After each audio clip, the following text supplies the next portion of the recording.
হযরত ওমর ডাক দিয়ে বলতেছে, যুবক তোমাকে 3 দিনের জামিন দিব, বলো তোমার জিম্মেদারি কে নিবে? যুবক ডাক দিয়ে বলল, আমিরুল মুমিনিন, এই মদিনার মধ্যে আমার কেউ নাই, কেউ আমাকে চিনে না, আমিও কাউকে চিনি না, কে আমার জামিনদার হবে? হযরত ওমর বললেন, কেউ যদি জামিনদার না হয় তোমাকে তো আমি জামিন দিতে পারবো না, আগে দেখো কেউ তোমার জামিনদার হয় কিনা, জিম্মেদারি তোমার কেউ নেয় কিনা। এমন সময় নবী বাগানের ভিতরে, সাহাবী বাগানের ভিতরে, রাসূলের সাহাবীদের বাগানের মধ্যে একজন সাহাবী, তার নাম হযরত আবু যর গিফারি রাদিয়াল্লাহু আনহু। তিনি অত্যন্ত শরীফ এবং খুব আবেদ এবং জাহেদ সাহাবী ছিলেন, খুব বুজুর্গ সাহাবী, সাহাবীদের মধ্যেও তিনি বুজুর্গ সাহাবী ছিলেন, দুনিয়া বিরাগী সাহাবী। ওই যুবক ডাক দিয়ে বলল, হুজুর আমার 3 দিনের জিম্মাদারি হযরত আবু যর গিফারি তিনি নেবেন। অনেক মা বোনেরা এসেছেন, কথাগুলি খুব মনোযোগ দিয়ে আর শুনে যাবেন। আমার রব বলল, হাবিব আপনার উম্মতকে বলে দেন, আমার বান্দাকে বলে দেন, মরণ থেকে যতই পালাক, পালানোর কোনো রাস্তা নাই, ফাইন্নাহু মুলাকিকুম, মরণ তার সাথে মোলাকাত করবে, মরণ তার সাথে মোলাকাত করবে, মরণ তার সাথে মোলাকাত করবে। পাশে গোরস্থান, কত মানুষ কবর দেশে চলে গেছে, আর কোনো দিন তারা ফিরে আসে নাই। এই শহরের, এই দেশের যিনি সব চাইতে যারা অনেক বড় বড় ধনাঢ্য ধনী, তাদের অধিকাংশ মানুষের কবর হয় বনানী গোরস্থান অথবা গুলশান বনানী আর আজিমপুর বলেন, এই 2টি গোরস্থানে ধনী ব্যক্তিদের গোরস্থান কবর বেশি হয়। খেয়াল করে দেখবেন, বালুকার মাটিতে 100 হেক্টর জমিন নাই, তার জন্য যেই মা জমিন বরাদ্দ, আহা বসুন্ধরা গ্রুপ আর যমুনা বলেন, বিভিন্ন বড় বড় কোম্পানি গ্রুপের মালিক বলেন, হাজার হাজার কোটি টাকার মালিক, তাদের জন্য একই মাটি বরাদ্দ, 1 ইঞ্চি বেশিও হবে না, কমও হবে না। কথা বলেন ঠিক কিনা?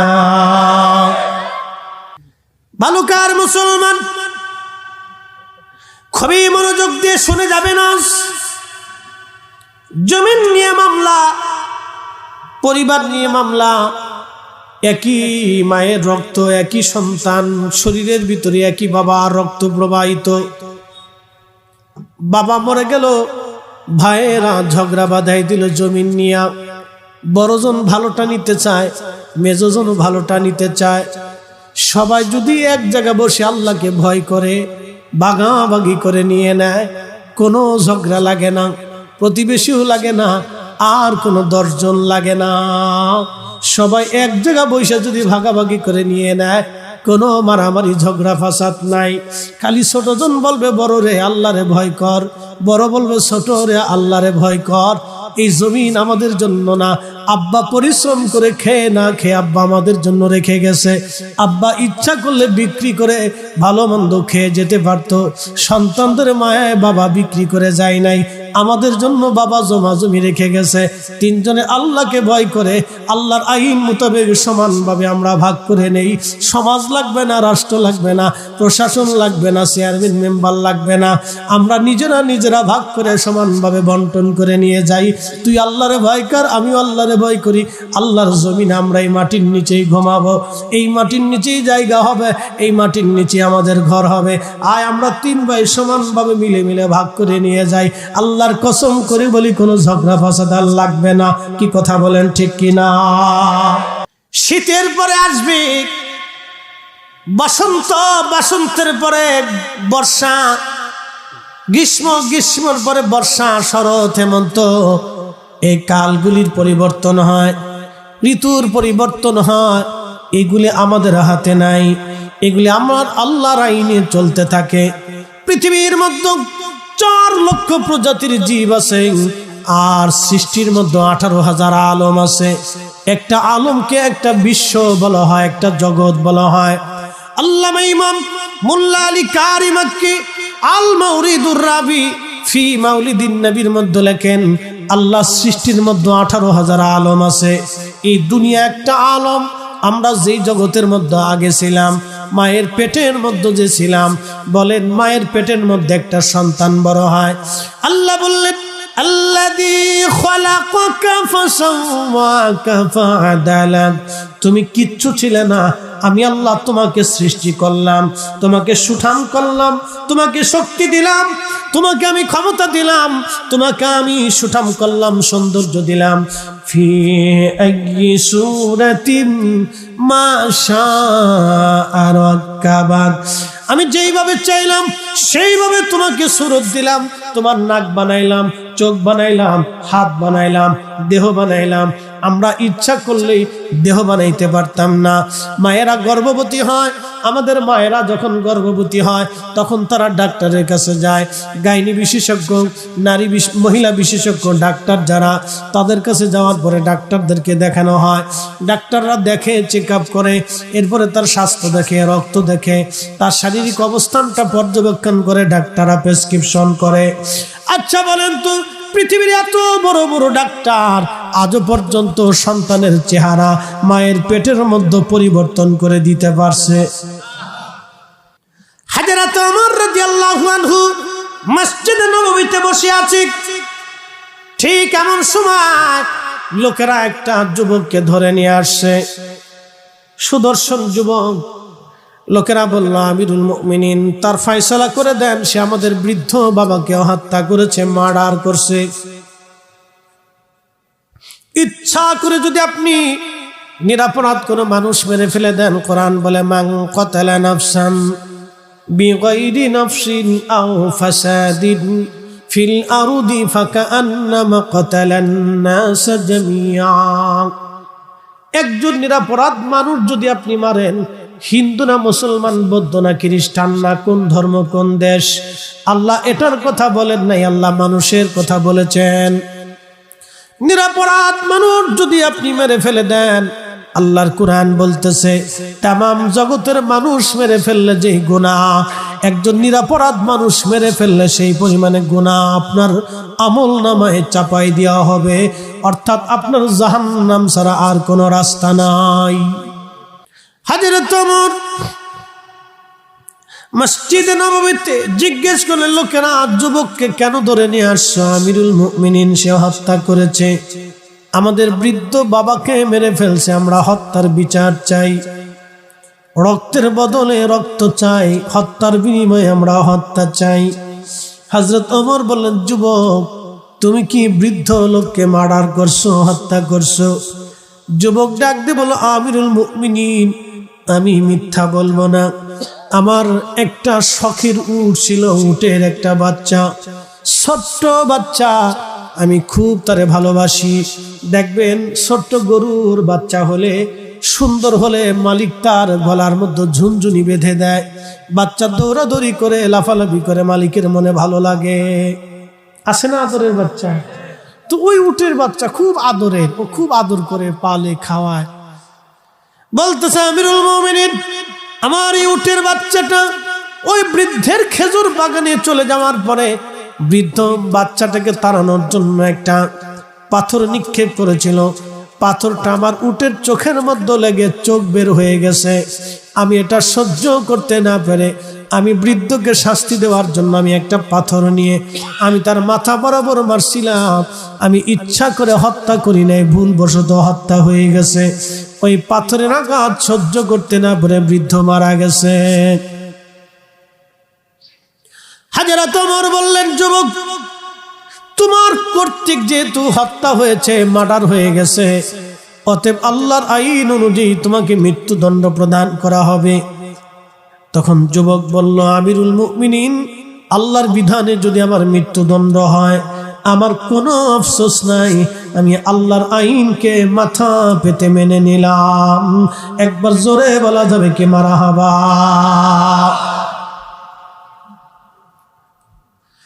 হযরত ওমর ডেকে বললেন, তোমার মৃত্যুদণ্ড দিয়ে দিলাম। যুবক ডেকে বলল, আমিরুল মুমিনিন, মৃত্যুদণ্ড আমাকে দিবেন, মৃত্যু দিবেন, আমাকে শুলে চড়াবেন, ফাঁসি দিবেন, অথবা আমার গলা কেটে ফেলবেন, কিন্তু আমাকে তার আগে 3টা দিন আপনি আমাকে জামিন দেন। বলে যুবক রে, জামিন দিয়ে তুমি কি করবা? বলে হুজুর, আমার বৃদ্ধ বাবার ইন্তেকালের সময় আমার এবং আমার ছোট ভাইয়ের জন্য কিছু সোনা দানা টাকা পয়সা জমা করছিল। ওই টাকা সোনা দানাগুলি আমার অংশটুকু আমার আব্বা আমাকে বুঝাই দিয়ে গেলেন। আমার ভাইটা ছোট ভাইয়ের আমানতটা আমার আব্বা আমাকে বুঝাই দিয়ে গেছেন। আমি আমার ছোট ভাইয়ের আমানত একটা সিন্দুকের মধ্যে করে মাটির মধ্যে পুঁতে রাখছি। ও বড় হলে ওই সম্পদগুলি ওকে আমি বুঝাই দিব। হুজুর, আজকে যদি আপনি আমাকে হত্যা করেন তাহলে আমার ছোট ভাইয়ের আমানত নষ্ট হয়ে যাবে।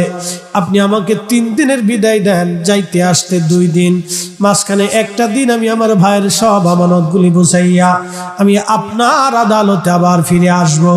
একবার জোরে বলা যাবে কি আল্লাহু আকবার। আল্লাহর কুরআন বলিয়া আইয়ুহাল্লাযীনা আমানুত্তাকুল্লাহা হাক্কা তুকাতিহি ওয়া লা তামুতুন্না ইল্লা ওয়া আনতুম মুসলিমুন।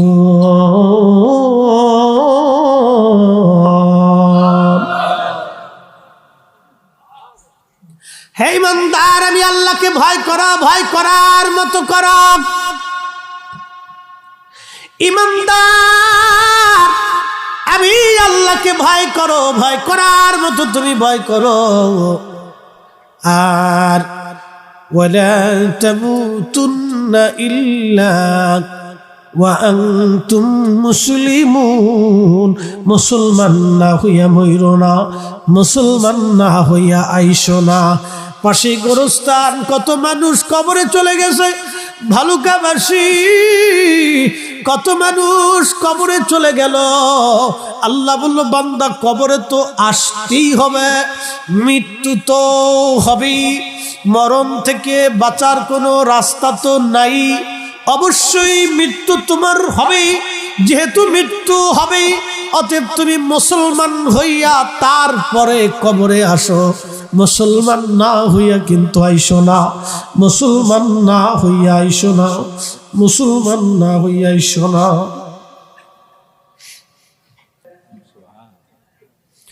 আবু জার, আপনি কি যুবকের জিম্মাদারি নেবেন? হযরত আবু জার বললেন, যান, আমি এই যুবকের জিম্মাদারি নিলাম, আপনি তাকে 3 দিনের জামিন দিয়ে দেন। হযরত ওমর তাকে 3 দিনের জামিন দিয়ে দিলেন। যুবক চলে গেল। 3 দিন পরে আবার আদালত বসছে। হযরত ওমরের মসজিদ নববীর বারান্দায় আসরের নামাজের পরে বসে আছেন, লোকজন বসে আছে, বাদীরা বসে আছে, আবু যর গিফারি দাঁড়ানো, সাহাবায়ে কেরাম উপস্থিত। যুবক কি ফিরে আসবে কিনা? সূর্য ডোবার আগে ফিরে আসতে হবে। যদি না আসে তাহলে এই হত্যার দিয়াত এবং জামিনদারের উপর বর্তাবে। এই বিচারটা জামিনদারের উপর চলে যাবে। হযরত সাহাবায়ে কেরাম দাঁড়ায় দাঁড়ায় কান্দে। আজকে একজন যুবকের জন্য আজকে নবীর একজন ভদ্র আবিদ জাহিদ সাহাবী আজ মারা যাবে। কারণ পৃথিবী উল্টে যাবে, হযরত ওমরের বিচার পরিবর্তন হবে না। চিৎকার মেরে জোরে বললেন আল্লাহু আকবার। কিয়ামতের মাঠে আল্লাহর আদালতে আল্লাহর আরশে আল্লাহর ছায়া ছাড়া আর কোনো ছায়া নাই। সেই দিন আল্লাহ পাক ওই ব্যক্তিকে আরশে আল্লাহর নিচে জায়গা করে দিবে, যে দুনিয়ার মধ্যে ন্যায় বিচার করত, দুনিয়ার মধ্যে ন্যায় বিচার করত, দুনিয়ার মধ্যে যারা ন্যায় বিচার করত, আল্লাহ তাদেরকে আরশে আল্লাহর নিচে জায়গা করে দিবে। আর যারা দুনিয়াতে অন্যায় বিচার করছে, স্বজন প্রীতি করছে, টাকা নিয়ে বিচার করে দিছে, কিয়ামতের ময়দান তাদের ভয়াবহ বড় কঠিন। ইন্না বাতশা রাব্বিকা লাশাদীদ। আল্লাহর ধরা বড় শক্ত ধরা রে, আল্লাহর ধরা বড় শক্ত ধরা। মৃত্যু থেকে কেউ যেমন বাঁচতে পারে নাই, হাসর থেকেও আল্লাহর আদালত থেকে নিষ্কৃতির সুযোগ নাই। মরণ থেকে যেমন কেউ বাঁচতে পারে নাই, আল্লাহর বিচারের তেমন কোনো সাধন প্রীতি হবে না। মৃত্যু যেমন সত্য, আল্লাহর বিচার তেমন সত্য। মৃত্যু যেমন সত্য, কবরের জিন্দেগি তেমন সত্য। মৃত্যু যেমন সত্য, হাসরের মাঠ তেমন সত্য। মৃত্যু যেমন সত্য, আল্লাহর আদালত তেমন সত্য। কথা কোন ঠিক কিনা? বিশ্বাস আসেনি? সাহাবীদেরকে সালাম দিল যুবক, আসসালামু আলাইকুম ওয়া রাহমাতুল্লাহি ওয়া বারাকাতুহু। আমিরুল মুমিনিন, আমি আমার সময় নির্দিষ্ট টাইমে আপনার আদালতে হাজির হয়েছি। ওগো আল্লাহর নবী সাহাবী আবু যর গিফারি, আপনি মাফ করে দিবেন, আজকে 3টা দিন আপনাকে পেরেশানির মধ্যে লাগছি। আমিরুল মুমিনিন, আল্লাহর ফয়সালা অনুযায়ী আপনি আমার ফয়সালা করেন, আমি আল্লাহর আইনে মাথা নত করছি। হযরত ওমর চোখের পানি ছেড়ে দিয়া কান্দে আর বলে, আজ এত ভালো ছেলেটা মারা যাবে। আমার জীবনে এমন আমানতদার ছেলে পাই নাই, এই যুবক বয়সে এত বড় আমানতদার। আল্লাহর নবী বললেন, কিয়ামতের পূর্ব সময় 72টা আলামত হবে, তার ভিতরে একটা আলামতের নাম ওদাউল আমানা। আমানতের খেয়ানত বাড়বে, আমানতের খেয়ানত বাড়বে, আমানতের খেয়ানত বাড়বে। বাংলাদেশে বহু মসজিদের কমিটি মসজিদের টাকা চুরি করে খাইয়ে ফেলাই দেয়। কয়েকদিন আগে খবর দেখলাম, এক ক্যান্ডিডেট দাঁড়াইছে, ক্ষমা করবেন কোন রাজনৈতিক বিষয় আমার ওয়াজ না, ক্যান্ডিডেট দাঁড়াইছে, সে ভোটাভুটি করবে, কিন্তু মসজিদের টাকা চুরি করে সে তার ঋণ পরিশোধ করছে। এই ক্যান্ডিডেটটা যদি অর্থমন্ত্রী বানাই দেওয়া যায়, বাংলাদেশের সব এমপি মন্ত্রী জুতা চুরি করে খাবে। হাজিরাতে আমার চোখের পানি ছেড়ে দিয়ে কাঁদে, হায় হায়, একটা ছোট্ট ভুলের জন্য আজ একটা সুন্দর যুবক মারা যাবে, এত বড় আমানতওয়ালা যুবক আজ মারা যাবে, এইরকম মুসলিম আজ মারা যাবে। কেঁদে ফেলে দিলেন হযরত ওমর। এমন সময় বাদী যারা, তাদের মনের পরিবর্তন আমার আল্লাহর সাথে সাথে ঘুরাই দিলেন। বাদীরা ডাক দিয়ে বলল, আমিরুল মুমিনিন, আমরা বুঝতে পারছি আমাদের আব্বাজানকে সে ইচ্ছা করে মারে নাই। যে ছেলেটা নিজের ভাইয়ের হক মিটানোর জন্য 3 দিনের দূরত্ব যাইয়া ভাইয়ের হক মিটাইয়া আবার ওমরের আদালতে মৃত্যুর কাঠগড়ায় দাঁড়ায়, আমার আর বুঝার বাকি নেই, ছেলেটা নিষ্পাপ। আমিরুল মুমিনিন, আমরা তাকে ক্ষমা করে দিলাম, বাবার হত্যার কোনো প্রতিশোধ ফয়সালা নিতে চাই না, আমরা তাকে মাফ করলাম। ওমরের আদালত তারে যারে মাফ করে দেয়। হযরত ওমর আনন্দে উৎফুল্ল হয়ে বললেন, বাদী যেহেতু ক্ষমা করে দিয়েছে, ওমরের আদালত বেকসুর তাকে খালাস করে দিছে। চিৎকার মেরে জোরে বলেন না মারহাবা। কেউ যদি আল্লাহর পথে থাকে ইজ্জত বাড়ায় কে? কেউ যদি আল্লাহর উপর ভরসা করে সাহায্যকারী কে? হাসবুনাল্লাহু নি'মাল ওয়াকিল, নি'মাল মাওলা ওয়া নি'মান নাসির। আপনি যদি আল্লাহর উপর ভরসা করেন, আমার মালিক আমার আল্লাহ আপনার জন্য যথেষ্ট হয়ে যাবে। ভালুকার মুসলমান, আমাদের উপর তো তেমন কোনো পরীক্ষা নাই, কালেমার জন্য মার দর লাঠি সাবর আমরা কিচ্ছু খাই নাই। এখানে আজান দিলেন, সুন্দর মসজিদ নামাজে দাঁড়াইছেন, কেউ এসে আপনাকে বাধা দেয় নাই। আপনি আজান দিলেন, কেউ আপনাকে বাধা দেয় নাই। আপনি মুসলমান পরিচয় দেন, কেউ আপনাকে বাধা দেয় না। রাষ্ট্রীয় পর্যায়ে কোনো বাধা নাই, কোনো সংবিধানে, কোনো আইনে, কোনো সেকশনে, কোনো অবস্থায় আপনার বাধা নাই। বিদেশ যাত্রায় আপনার বাধা নাই, নির্বিঘ্নে আপনি বিদেশ চলে যাচ্ছেন, বিমানে উঠতেছেন এক দেশ থেকে আর এক দেশে, আপনি মুসলিম, কোনো বাধা নাই। কিন্তু এমন একটা সময় ছিল, এমন একটা টাইম ছিল, মুসলমান পরিচয় দিলে তাকে কঠিন নির্যাতনের শিকার হতে হয়েছে। এই নির্যাতনের প্রথম অর্ধে যত সাহাবীরা ছিলেন, তাদের মধ্যে একজন সাহাবী, তার নাম হযরতে বেলাল। বেলাল রাদিয়াল্লাহু আনহু নবীর সাহাবী। আমার আলম ভাই আমাকে বারবার বলছে, হুজুর আমি এই আলোচনাটা শুনে জীবনে বহু চোখের পানি ফেলছি। বন্ধু, এই আলোচনাটা আমি আমার পীর মুর্শিদের দরবারে দাঁড়ায় করছিলাম। ওই যেই মজলিসে আমি আলোচনা করছিলাম, যেই দিন, ওই দিনই আলোচনা শুনতে শুনতে একজন মানুষ কাঁদতে কাঁদতে অবস্থায় তিনি মারা গিয়েছিলেন। তার জানাজার নামাজ, আশার নামাজের পরে করেছিলাম। আল্লাহর একজন আশিক বান্দা ওই অবস্থায় তিনি কাঁদতে কাঁদতে মারা গিয়েছিলেন। এই ওয়াজটা আমার জীবনের এক মকবুল ওয়াজ বাজান, আমি নিজে করি নাই, ঘটনাটা বাস্তব। আল্লামা ইমাম তাকিউদ্দিন সুবকি শিফাউস সাকামের মধ্যে তিনি লিখেছেন, আল্লামা ইমাম শেখ আব্দুল হক মুহাদ্দিস দেহলভী মাদারিজুন নবুওয়াতের মধ্যে করেছেন। আল্লামা ইমাম আলভী সিরাতুল হালাবির মধ্যে লিখেছেন।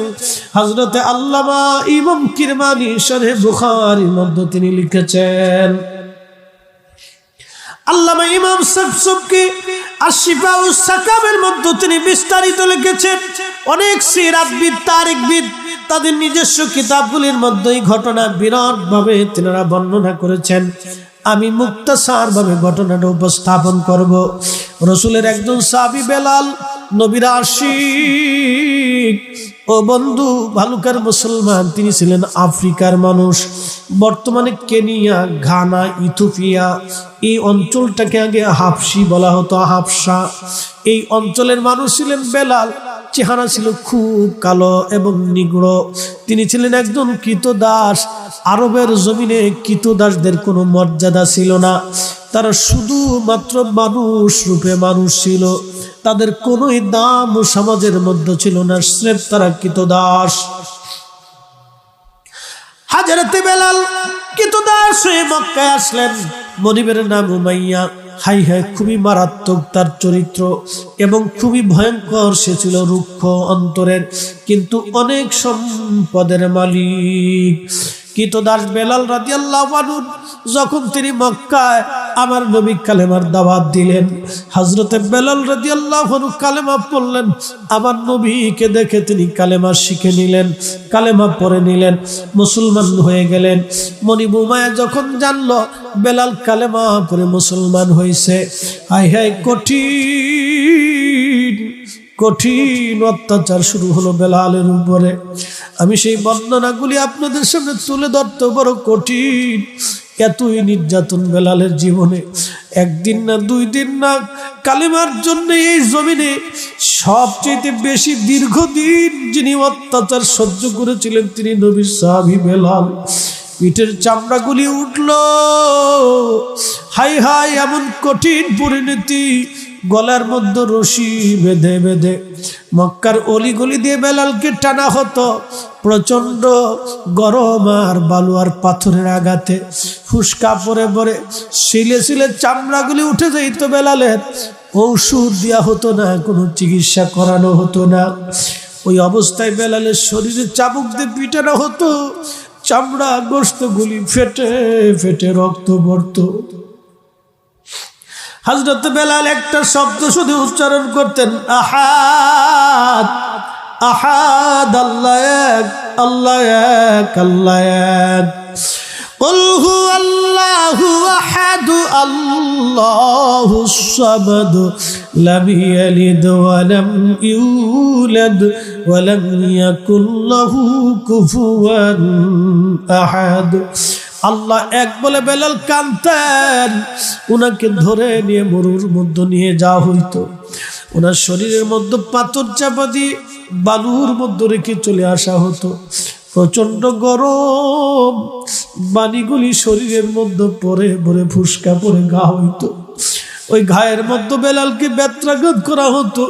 ফিনকি মেরে মেরে রক্ত পড়তো। বেলাল সহ্য করতে না পারে একদিন ডাক দেখা, মনি তুমি আমাকে একবারে জানে মেরে ফেলে দাও, আমি বেলালের আর সহ্য হয় না। মনিব ডাক দেখা, বেলাল রে, কালেমা যদি সারিস তোকে আমরা মুক্ত করে দিব। বেলাল ডাক দেখায়, মনিব রে, জীবনে কলিজার মধ্যে যে কালেমা ঢুকাইছি, যে রসুল ঢুকাইছি, যে ইমান ঢুকাইছি, জীবন চলে যাবে, ইমান যাবে না। চিৎকার বেড়ে জোরে বলবেন কি আল্লাহু আকবার। আরো জোরে বলা যাবে কি আল্লাহু আকবার। হাই হাই হাই হাই, রসুল দেখে বেলাল এমন প্রেম নবীর অন্তরে, নিজের অন্তরের ভিতরে রসুলের মোহাব্বত, ইমানের মোহাব্বত, কালেমার মোহাব্বত এমন ভাবে নিয়েছিল, জীবন চলে যায় কিন্তু ঈমান ছাড়ে না। মাসের পর মাস, দিনের পর দিন, মাসের পর মাস, দিনের পর দিন কঠিন কষ্টে মাঝে মধ্যে একেবারে অজ্ঞান হয়ে পড়ে থাকতেন।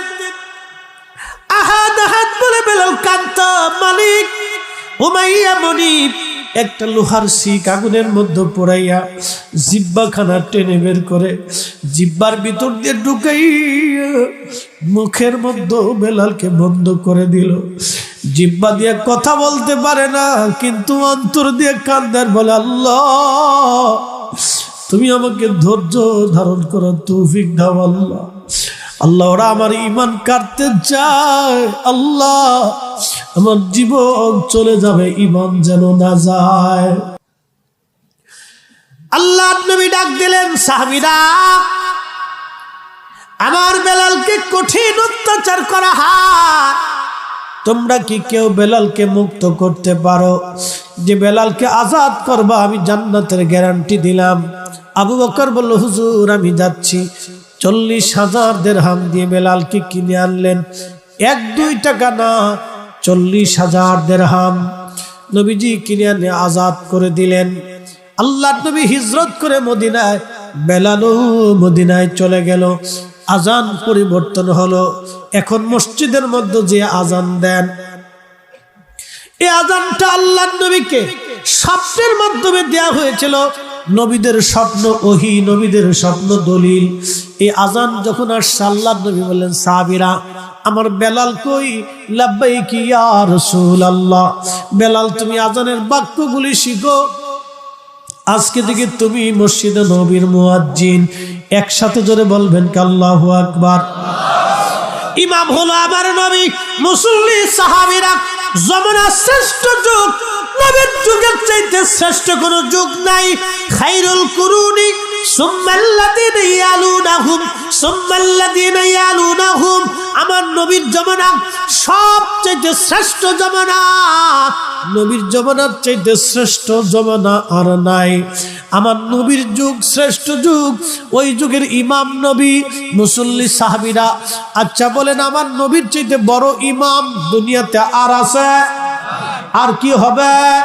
সাহাবীদের মতো এত বড় শ্রেষ্ঠ মুসল্লি দুনিয়া থেকে আর কোনোদিন হবে?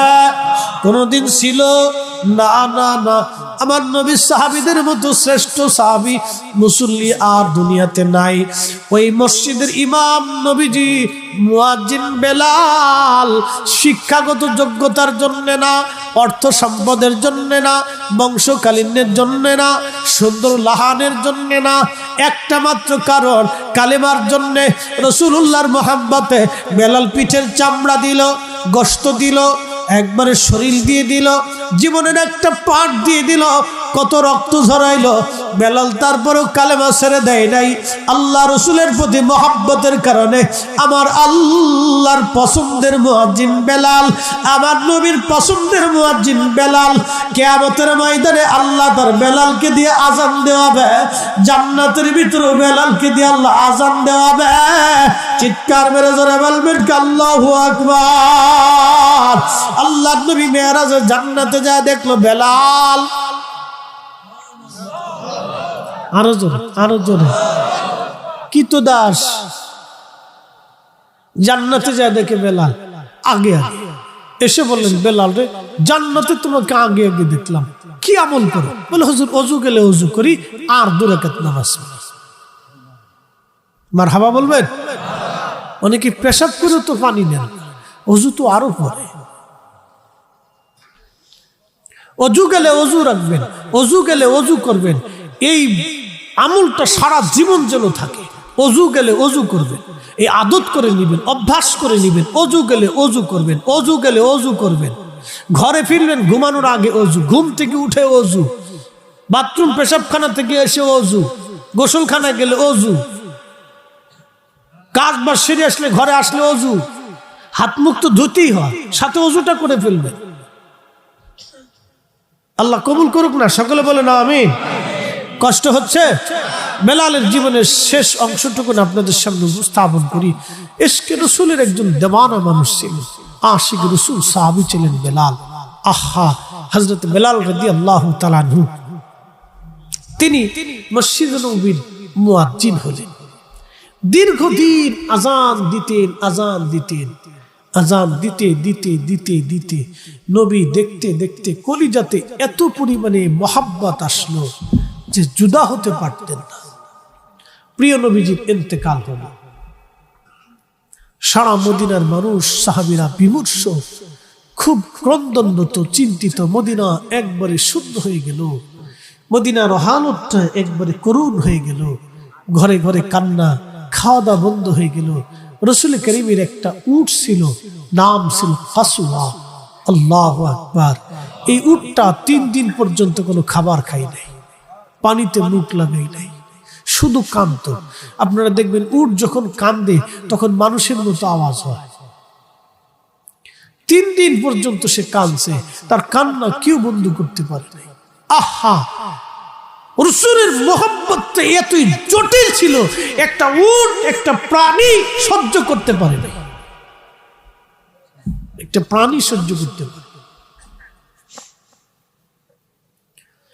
কাসওয়া উট সহ্য করতে পারে নাই। নবী সাহাবী বেলাল কি করে সহ্য করবে এই মহব্বত? হযরতে নবীজির ইন্তেকাল হয়ে যাওয়ার পরে বেলাল ডেকে বলল, সাহাবীরা রে, আমি আর কোনোদিন আজান দেব না। আমার নবী নাই, আমি কারে আজান শোনাবো? তারিখের মধ্যে আসছে নবীর ইন্তেকালের পরে বেলাল আর আজান দিলেন না, আজান বন্ধ করে দিলেন। তিনি আর আজান দিতে পারতেন না, তার খুব কষ্ট হতো, তিনি আজান দিতে চাইলেন না। সাহাবীরা অনুরোধ করার পরেও তিনি আজান দিতে পারেন নাই। দীর্ঘদিন আজান দেন না বেলাল, কষ্ট হয়। আপনারা দেখবেন সন্তান যদি মারা যায়, মা সন্তানের বিছানা ধরে ধরে কান্দে। মা যদি মারা যায়, যে সন্তান মাকে খুব ভালোবাসে দেখবেন মায়ের চশমা ধরে ধরে কাঁদে, মার বিছানায় বসে বসে কাঁদে। মার স্মৃতিগুলি মনে করে করে সন্তান কাঁদতে থাকে। মায়ের কবর দেখে সন্তান কান্দে, সন্তানের কবর দেখে মা কান্দে, মার সহ্য হয় না। আল্লাহর নবীর আশিক বেলাল এতই নবীকে ভালোবাসতেন, মসজিদে নববীর দিকে তাকাইলে বেলাল কাঁদতো, রওজা শরীফ দেখলে কাঁদতো, মিম্বার শরীফ রিয়াজুল জান্নাহ দেখলে বেলাল কাঁদতো, হুজরা শরীফের দিকে তাকায় কাঁদতো। নবীজির স্মৃতিগুলি দেখে দেখে বেলাল কাঁদতে লাগলো। এমন একটা পরিস্থিতি বেলালের আর সহ্য হয় না। আবু বকরকে ডাক দেখা, আবু বকর আমার বিদায় দাও, আমার আর সহ্য হয় না, মদিনায় থাকতে পারি না। তোমরা মদিনা শরীফের নবীর রওজা শরীফ দেখলে সহ্য করতে পারো, আমি বেলাল রওজা শরীফের দিকে যখন তাকাই আমার কলিজা গুলি ফেটে ফেটে আসে, আমি আর সহ্য করতে পারি না রে আবু বকর, আমার বিদায় দাও, আমি মদিনায় চলে যাব। হাজরাতে আবু বকর বিদায় দিলেন, চলে গেলেন বেলাল মদিনা থেকে সিরিয়া দামেস্কে। রাত গভীর, বহুদিন পার হয়ে গেল। গভীর রাত্রিবেলা বেলাল ঘুমায়। আল্লাহর নবী স্বপ্ন ডাক দিয়ে বললেন, বেলাল এটা আমার সঙ্গে কেমন জুলুম শুরু করছো তুমি? বেলাল রে, কতদিন হলো তুমি আমি নবীর জিয়ারতে আসো না? বেলাল আসো, আমি নবীর জিয়ারতে আসো। বেলাল কতদিন হলো তুমি আমার জিয়ারতে আসো না? বেলাল ঘুমোচ্ছে সিরিয়ায়, নবীজি স্বপ্ন দেখায়, বেলাল আর দেরি কইরো না। বেলালের মতো আশেক যদি আমরা হইতাম, বেলালের মতো আশেক যদি আমরা হইতাম, এ দুনিয়ায় নবীর দেখা পাইতাম, এ দুনিয়ায় নবীর দেখা পাইতাম। আল্লাহর নবীর আশিক সাহাবী সুদূর সিরিয়া থেকে রওনা দিছে। মসজিদে নববীতে রওজা শরীফ তখন কাঠের জালি দিয়ে ঘিরে রাখা ছিল। নবীর পাগল সাহাবী তাহাজ্জুদের সময় মদিনায় এসে পৌঁছাইলেন। রওজা শরীফের কাঠের জালি মোবারকের সঙ্গে মাথা ঠেকাইয়া বেলাল বসে বসে কাঁদে আর বলল, ইয়া রাসূলুল্লাহ, আপনি আমাকে আসতে বলেছিলেন, গোলাম আপনার কদমে হাজির হয়ে গেছে। আপনি আমাকে আসতে বলেছিলেন, আমি আসছি। নবী গো, আপনি আসতে বলেছিলেন, আমি আসছি। হাজির হতে বলেছিলেন, আমি বেলাল হাজির হয়েছি। আল্লাহর নবীর দরবারে রওজা মোবারকের পাশে বসে বসে বেলাল কাঁদতেছে। নতুন মুয়াজ্জিন এসে দেখলো নবীর মুয়াজ্জিন বসে বসে কান্দে। এমন সময় ডাক দে বলো, নবীর সাহাবীরা শুনছো, নবীর মুয়াজ্জিন বেলাল ফিরে আসছে। বেলাল সারা মদিনার ভিতর থেকে সাহাবীরা আবার শুনিয়ে বের হয়ে আসছে। বেলাল বলে আসছে। বেলাল একসাথে জোরে বলবেন কি আল্লাহু আকবার। নবীর মুয়াজ্জিন বেলাল আসছে। বেলাল সাহাবীরা এসে মসজিদে নবী ভরে গেল। সাহাবীরা বলে, বেলাল রে, যে লাহান দিয়ে নবীর আজান শুনাইতা, ওই লাহান দিয়ে একটা বার আপনার আজান শুনে দাও। যে লাহান দিয়া নবীর আজান শুনাইতা, ওই লাহান দিয়ে আমরা আজান শুনাইয়া দাও। আমরা একসাথে বলি না মারহাবা?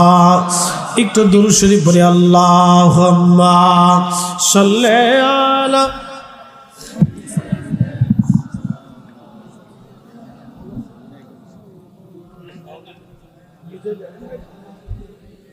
বয়ান করে বসে বয়ান শুনবো। আর একটু জবান খোলে, আল্লাহুম্মা সাল্লি আলা মাওলানা মুহাম্মাদ ওয়া আলা আলি সাইয়্যিদানা ثم تردون إلى عالم الغيب والشهادة فينبئكم بما كنتم تعملون.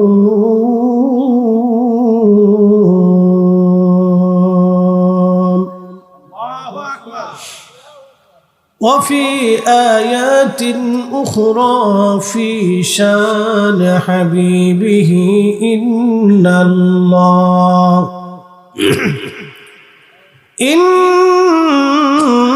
الله وملائكته يصلون على النبي يا أيها الذين آمنوا صلوا عليه وسلموا تسليما.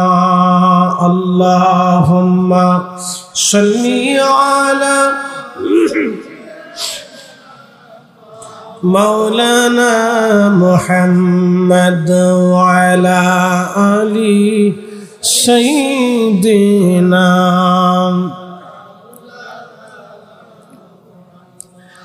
যখন তোমার ডাক পড়িবে এবারে ঘর সারিতে আপন পোশাক খুলে খুলে সাদা কাফন পরাইবে। আল্লাহুম্মা সাল্লি আলা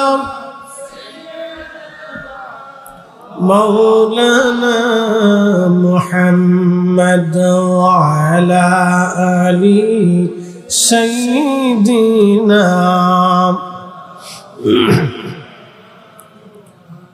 বাড়ি বাড়ি করো রে মন এবারি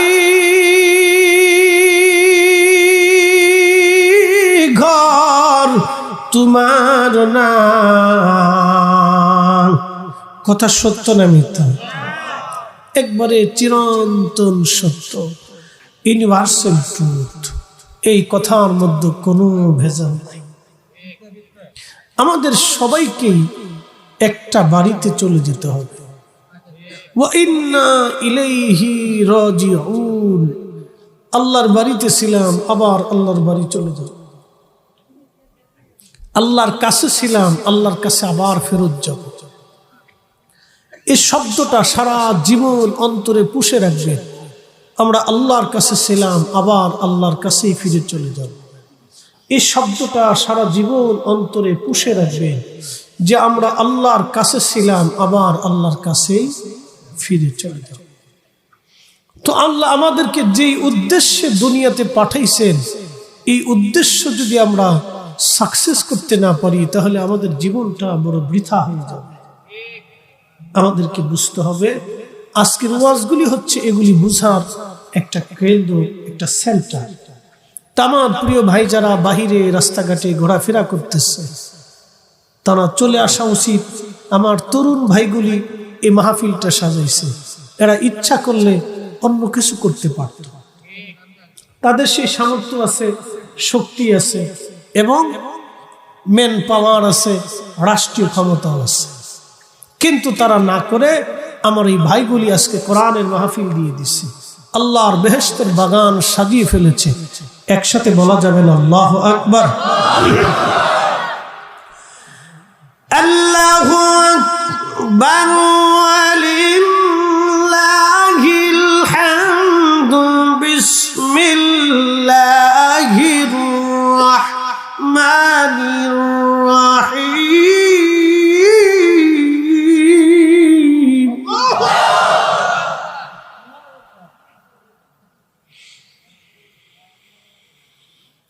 قل إن الموت الذي تفرون منه فإنه ملاقيكم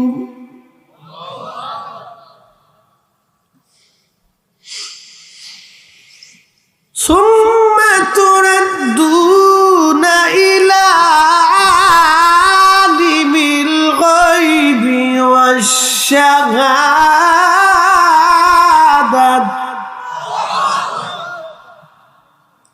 কালামগুলি কার? কোনো কি সন্দেহ আছে?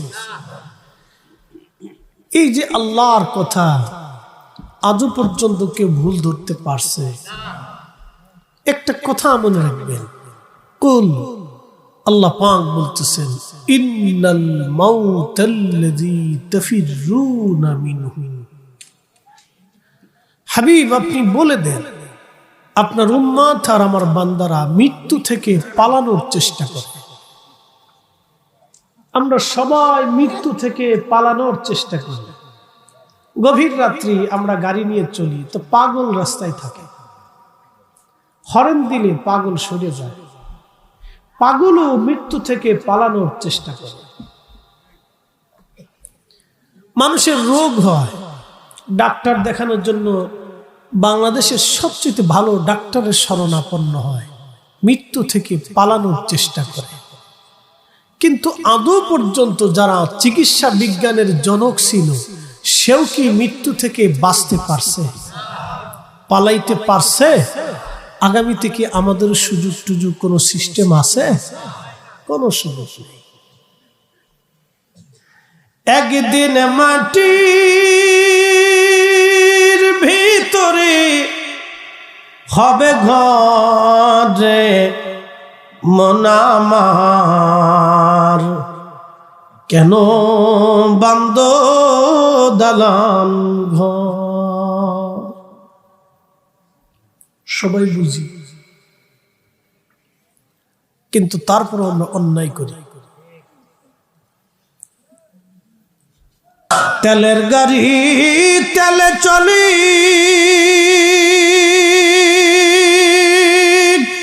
খাবার গাড়ি হাওয়ায় উড়ে, বিনা তেলে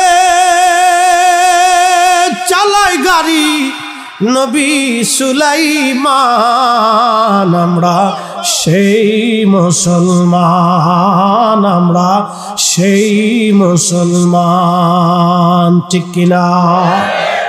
সেই মুসলিম মসজিদের জুতা চুরি করে। চিন্তা করেন আপনি কতটুকু অসুস্থ মস্তিষ্কের হলে মসজিদের জুতা চুরি, মাহফিলে চুরি। আমার মনে পড়ছে সে আগে ওয়াজ করতাম, 30 টাকাও দিচ্ছে স্টুডেন্ট লাইফে, ফাজিল থেকে ওয়াজ করে। তো এটা শেষ করছি, মনে করেন যে কামিল শেষ করছি এই আজকে অনেক বছর আগে। তো ফাজিল কামিল দিয়ে ওয়াজের বয়স মোটামুটি 16-17 বছর এরকম হবে।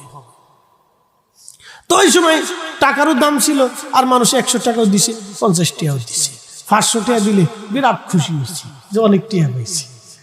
তো যাই হোক, আবার অনেকে ওয়াজ করার পরে হুজুর জান গে, পরে দেখা করবানি, ওনার সাথে আর দেখা সাক্ষাৎ হয় নাই, বুঝতে পারছেন?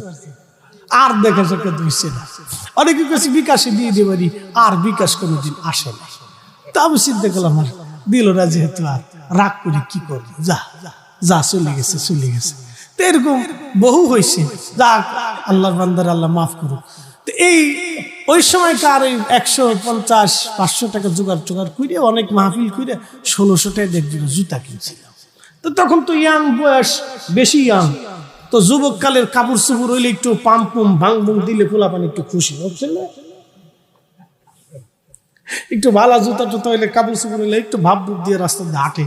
এই একটি যুবক বয়সে, এটার দোষ না, বয়সের দোষ আর কি। হে পোলাপানের দোষ দিয়ে আর কি তা করতাম, এই বয়সের দোষ আর কি। তো ওই সময় একটু ভাব বুক দিয়ে স্টেজে আইসি, জুতা টুতা পুড়ে স্টেজের নিচে জুতা রাইখে ওয়াশ টোয়াশ করছি, দোয়া খায়ের করে নামি দিয়ে আমার জুতাই নাই। হাই হাই মাইক ধরে যে বললাম, তোকে আল্লাহর দোহাই লাগে আমার জুতা জোড়া দিয়ে যা। আর জীবনে পাইছি না এক মুসল্লিকা, হুজুর আমার সিরাজোর এক প্লাস্টিকের স্যান্ডেল আছে, নিয়ে যান গে। আমি দেন নাই, বাবার সাথে কানা বাবা বালা। এরপর থেকে আমি 150 টাকার জুতা কিনতাম, যা সরে লবি লয়ে যাই এবার 150 টাকার জুতা। এই অবস্থা। শুনেন, আমি কেন এটা বললাম আপনাদেরকে, মসজিদের জুতা চুরি করা এটা একবারে হীনতম ছোট লোকি কাজ, কথা ঠিক কিনা? ছোট লোকি কাজ। বাপরে, আমি এই কথা দিয়ে একটা কথা বুঝাইতে চাচ্ছি যে আমরা সামাজিকভাবে এখনো সচেতন না, ভালো হইতে পারি না। ফিলিস্তিন আর ইসরায়েল যুদ্ধ হচ্ছে না, ফিলিস্তিনের নারীদেরকে দেখেন তো আপনি, খবরে দেখবেন, টেলিভিশনে দেখবেন, মিডিয়াতে দেখবেন, ওদের নারীরা মরে যাচ্ছে, গুলি খাচ্ছে, চোখের সামনে বাচ্চা, হাত নাই, চোখ নাই, পা নাই, মাথা নাই, মরে যাচ্ছে কোলের ভিতরে, কিন্তু মহিলার বুরকা ছুটে নাই। কি কথা কর না, বুরকা ছুটে নাই। আপনি আশ্চর্য হবেন, এগুলো আমাদেরকে বোঝার অনেক কিছু আছে, বুঝতে হবে, খালি শুনলে হবে না। একটা নারীর বুরকা ছুটে নাই, হেজাব ছুটে নাই, মুখ বেরোয় থাক, এটা তাদের সিচুয়েশন। হেজাব ছুটে নাই, সে বুরকা পরে রয়েছে নারী, একটা যুবতী মেয়ে, সে বুরকা পরে রয়েছে, মরে যাচ্ছে, ভাই মরে যাচ্ছে, বাপ মরে যাচ্ছে, বুরকা ছুটে নাই। এর অর্থ হচ্ছে কি জানেন, ওরা পরিবারের ছোট্ট থেকে, পরিবার থেকে, শিকড় থেকে এগুলি শিখায় বড় করে তোলে। এই জন্য আমাদের বাচ্চাদেরকে উচিত শিকার থেকে নামাজ শিখানো, সালাম শিখানো, আদব শিখানো, লেহাজ শিখানো, ধর্ম শিখানো, কোরআন শিখানো, মিথ্যা না বলা শিখানো, হালালের পথে শিখানো, হকের কথা বলতে শিখানো, এবং সঠিক যেটা ন্যায় সেটা শিখানো। এগুলি যদি আমাদের বাচ্চারা ধীরে ধীরে শিখতে শিখতে বড় হয়ে ওঠে, তখন সে ওই অন্যায় দেখলে সে সহ্য করতে পারবে না। কি কথা বলেন, ঠিক কিনা? ও মরে যাবে, মিথ্যা বলবে না। আপনি দেখেন জাপান, ওরা অধিকাংশ বৌদ্ধ নাস্তিক, চীন বৌদ্ধ নাস্তিক, এই অস্ট্রেলিয়া, ইউরোপ, ওদের বাচ্চারা, ওদের মায়েরাও ল্যাংটা হয়ে থাকে, অর্ধউলঙ্গ, বাচ্চারাও অর্ধউলঙ্গ, ওদের পুরুষটা অর্ধউলঙ্গ, বিয়ের আগেও বাচ্চা কাচ্চা হয়। ওদের সিচুয়েশন, সামাজিকতা যেটা, এটা বলতেছে। ওর ধর্মকর্ম তেমন ওরা এটাকে প্রাধান্য দেয় না। কিন্তু দেখবেন ওদের দেশের মানুষ আমে ফরমালিন দেয় না, খাবারে ভেজাল বাঁধায় না।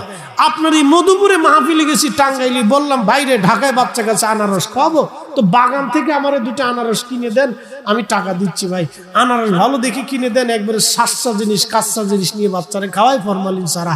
হুজুর লাভ নাই, ঢাকারটাও যা বাগানেরটাও তা। বললাম কারণ কি? গাছের মধ্যে মেরে দিচ্ছি। চিন্তা করতে পারছি, তাহলে ভালো কবে হবে বলেন? এই জন্য ঢাকা শহরে দেখবেন অধিক লোক কিডনি সমস্যা, লিভারের সমস্যা, ব্লাড ক্যান্সার, হার্টের সমস্যা। হার্ট ছিদ্র হয়ে গেছে।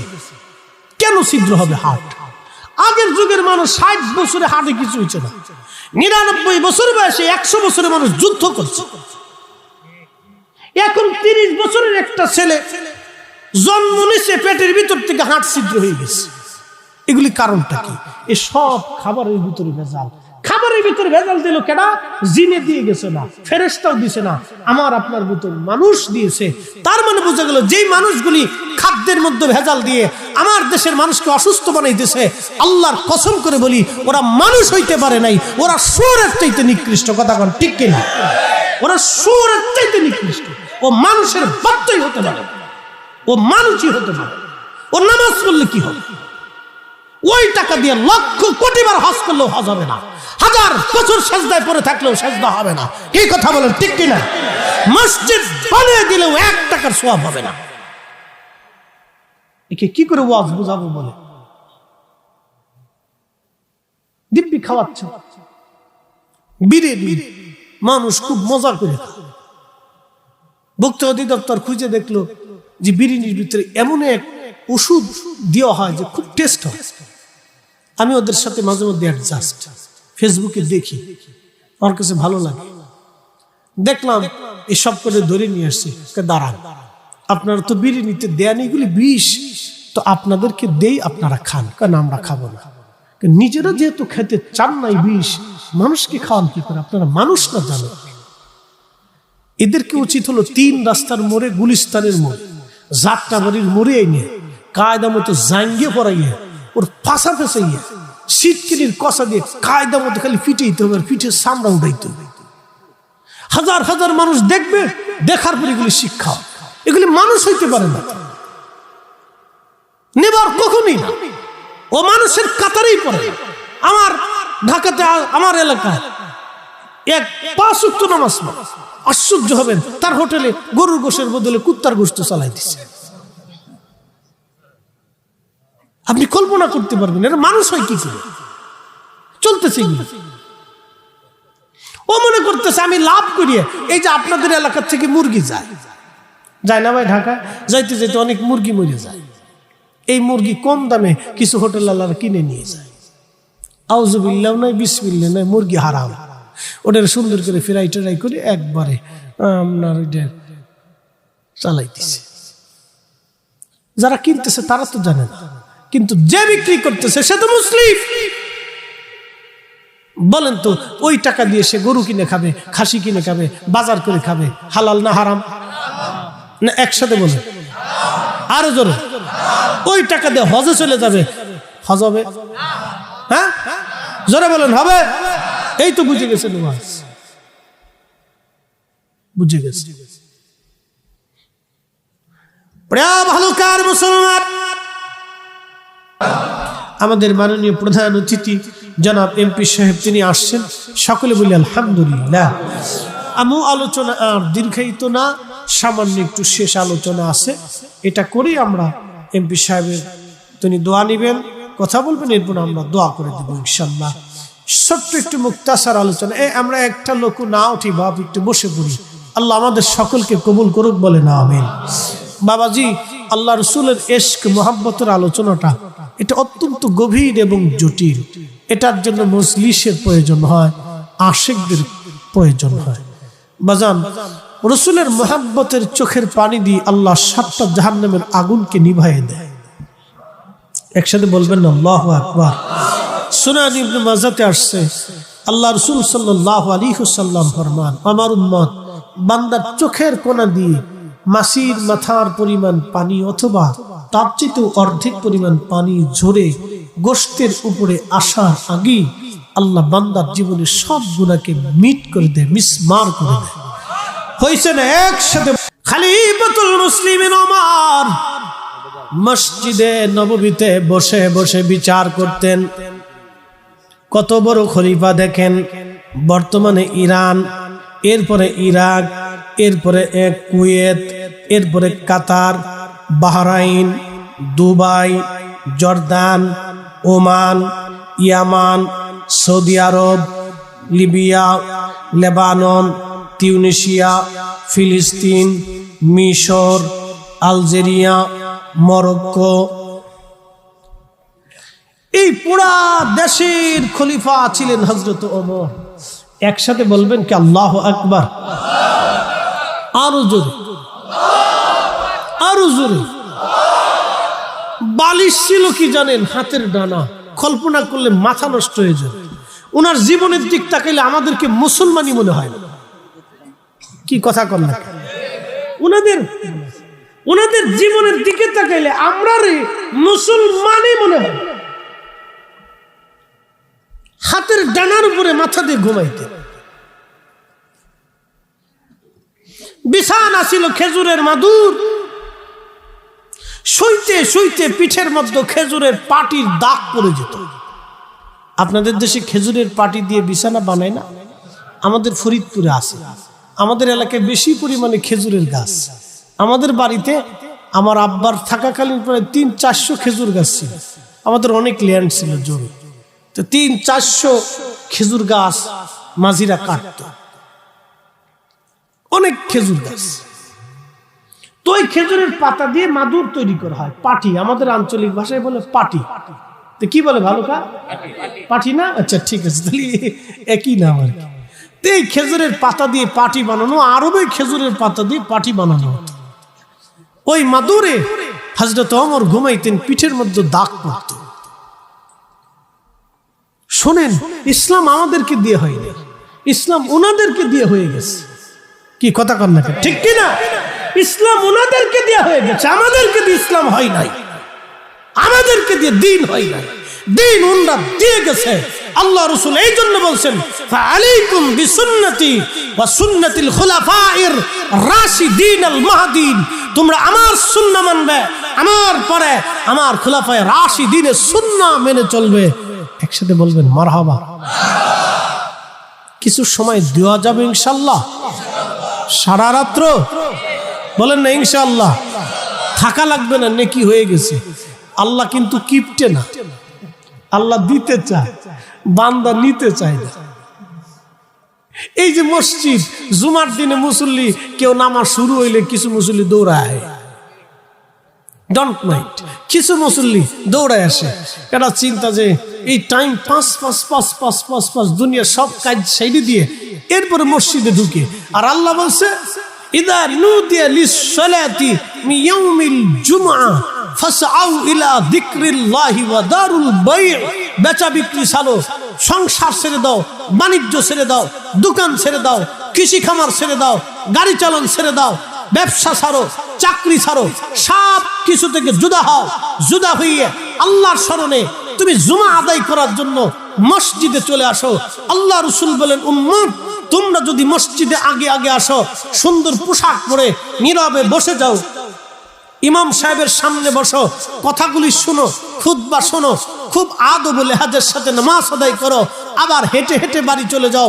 প্রত্যেক কদমে কদমে কদমে কদমে, প্রত্যেক পায়ে পায়ে পায়ে পায়ে আল্লাহ 1 বছর নফল রোজা এবং নফল নামাজের নেকি লিখে দিন। কিন্তু আমরা আসি পরে যাই আগে, আসি পরে যাই আগে। আবার অনেকে আসলে মসজিদের এই কোনায় গল্প, ও কোনায় গল্প, ওই কোনায় বসে মিটিং, ওই সিটিং চলতেছে। আবার কেউ মসজিদের কোনাও বসে বাস হাসি তামাশা চলতেছে। নেভার, কখনোই না। মসজিদ কার ঘর? ভিতরে আইন চলে কার? না, জোরে বলেন না, একসাথে বলেন। মক্কার ইমাম যদি ঘোষণা দেয় যে আমরা সারা পৃথিবীর সব মুসলমান আগামী জুমা শনিবারে পড়ব, পড়বেন? জোরে জোরে জোরে পড়বেন? তাহলে এটা মক্কার ইমামের আইনে চলে না, এটা চলে আল্লাহর আইনে। বাংলাদেশের প্রধানমন্ত্রী যদি ঘোষণা দেয় যে ফজরের নামাজটা আমরা জোহরের নামাজের সময় পড়ব, বাংলাদেশের কোনো মুসলমান কি মানবে? কারণ এটা প্রধানমন্ত্রীর আইনে চলে না, এটা আল্লাহর আইনে চলে। শোনেন, এই চার দেওয়ালটা, এখানে কোনো রাষ্ট্রীয় আইন চলে না। আপনি ঠিক বললেও ঠিক, না ঠিক বললেও ঠিক। এই চার দেওয়াল, মসজিদের এই চার দেওয়ালের ভিতরে রাষ্ট্রের কোন আইন চলে না, এটা একবারে সিফ আল্লাহর আইন চলে। কার আইন? জোরে বলেন, কার আইন? আল্লাহর আইন চলে। এখানে আর কারো আইন চলে? এখানে সিফ আল্লাহর আইন চলে। মনোযোগ দিবেন, শুধু এইটুকুন জায়গা না, সারা পৃথিবীর সৃষ্টি আল্লাহর আইনে চলে। সূর্য উদিত হয়ে পশ্চিম আকাশে ডুবে যায়, এটা কি জাতিসংঘের আইনে? কার আইন? এখন শীতকাল, কি কাল? বাংলাদেশের সব বিজ্ঞানী যদি বলে না এটা শীতকাল না, এটা গরমকাল, তাহলে পাবলিক বলবে বিজ্ঞানী সব অজ্ঞানী হয়ে গেছে, এরা সব পাগল হয়ে গেছে, শীতও বোঝে না, গরমও বোঝে না। সবাই যদি চেষ্টা করে তো শীত কি চেঞ্জ করার কোনো সুযোগ আছে? নাই। আজকে কিন্তু শীত কম, আজকে শীত কম। যিনি কমাইলেন তিনি কে? দুদিন পরে আমার কাপুরি শীত আসতে পারে, যিনি বাড়ান তিনি কে? শোনেন, শীত কমানো, বাড়ানো, বৃষ্টি আসা না আসা আল্লাহর হাতে। এগুলি সব আমাদের উপকারের জন্য আল্লাহ করে। ভালো কার মুসলমান,